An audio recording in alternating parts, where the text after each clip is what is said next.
The abortion debate is not about proving that human life exists in the womb. Instinctively and scientifically, we know for a fact that abortion kills another human being. What the abortion debate is really about is how we are called to use the great gift of our sexuality. For what purpose have we been given this great gift, along with the freedom to choose how to use it? Let me tell you a story that might help illustrate this. Long ago in the realm of light, there was a city, fair and prosperous, ruled by a wise and loving king. One day, the king left on a journey, but before he left, he showed his people the path to a magical pool, in whose reflection they could see who they really were and the love-giving potential he had given them in their very bodies. He also gave them a gift to remind them of the love he had for them. This gift would allow them to choose love over everything else. This gift was true freedom. The king then departed and did not return for many a year. By and by, the people forgot the king's words and his gifts. Now, I should tell you that just outside the realm of light, there lived a many-headed serpent-like beast who had long ago been banished for refusing to serve the great king. He resembled the Hydra of ancient lore and could only be killed if its immortal head was severed. If any other head were cut off, one or more heads would grow in its place. After the king left, the Hydra snuck into the realm of light and placed himself in front of the magic pool. He then set to work, spreading rumors that the king was dead, never to return.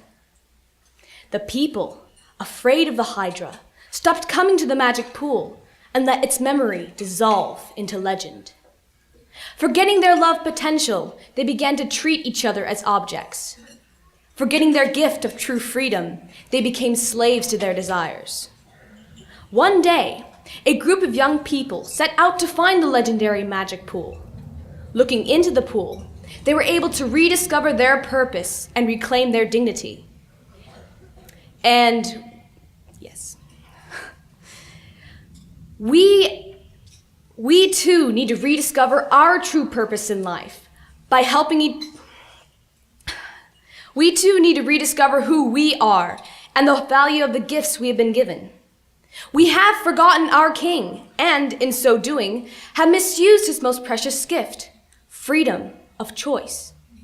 We misinterpret freedom as license to do whatever we want. By refusing to see our own potential to love, we have turned other love into self-love, blinding ourselves in the process. As a result, we do not see each other as we really are, but instead begin to view each other as objects. Now, an object is made to be acquired, possessed, used for pleasure, and then discarded when you're done, right? But what happens when someone gets hurt after you've had your fun? You get rid of the evidence. Tragically, that is what people do. Remember the people in the story? They were initially happy because they used their freedom to love their king and each other more than they loved themselves. But rumor has it that the king is dead.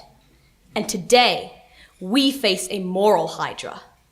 This Hydra is determined to corrupt the gift of our freedom to choose love, to corrupt the gift of our sexuality, the love-giving potential we would see in the pool.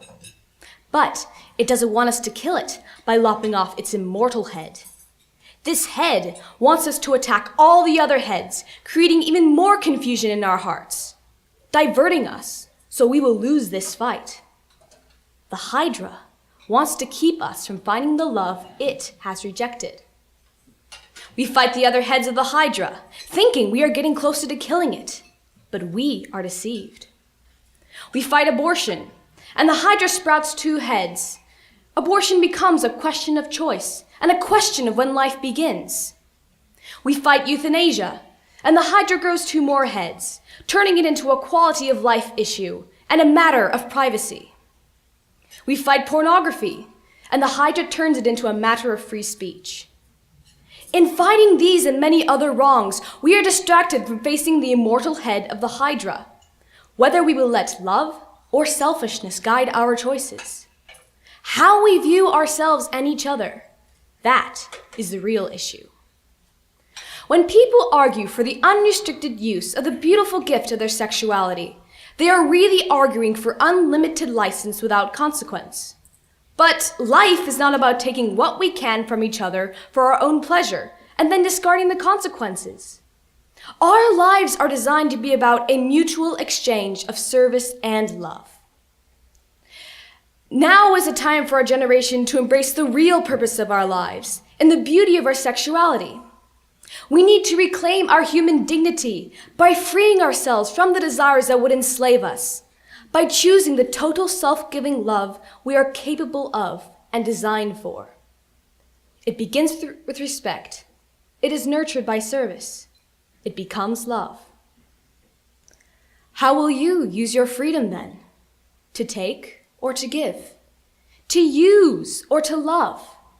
Just as the young people in the story set out to find the magic pool and rediscover their purpose, we, this generation, can change the culture of death by helping each other rediscover our true purpose in life, loving others more than ourselves. By reclaiming our purpose, we can reclaim our dignity and reclaim our culture for life. Thank you.